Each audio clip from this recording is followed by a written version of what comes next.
So now let's talk about the next point, which is the breeding cycle. Now that you have prepared your space, your cage, and stock them with rabbits, and you are feeding them, of course, after feeding your rabbits, you will expect them to grow. That is where numbers come in. So it all depends on the numbers you are able to start with.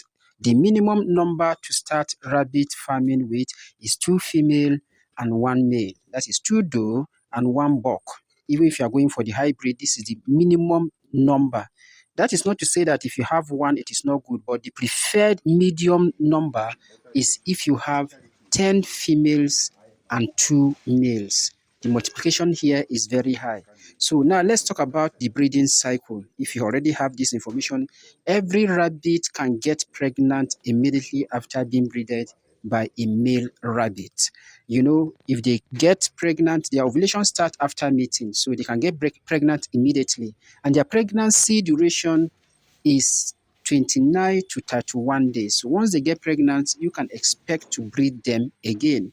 And an average rabbit can give birth to about 3 kids to 12 kids. Although 12 kids are very rare, but 8, 7, 5, 6, 3 is common. So if you are lucky, you can have those breed that can have large litter. So you have to have that information from your farmer. So however, it can be due to the type of food, rich food you are feeding them, they can have good numbers. Because another thing that affects them when they are pregnant is feeding. If you don't feed them well, they break down the pregnancy into nutrients for their own body growth. So the 31st day, they will litter. And if you have 10 rabbits that are female, and let's say an average of 4 kids per one of them in 6 months, that will be 40.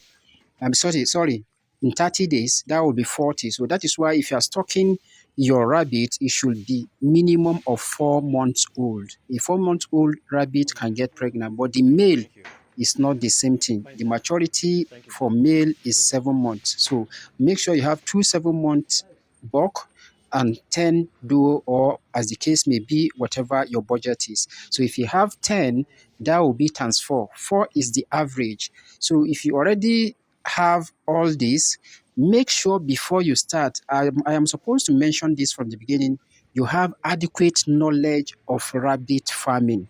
That way, your mortality rate will be very, very minimal. In fact, if you have good information, good preparation, you can raise the exact number of rabbits your rabbit mother gave birth to.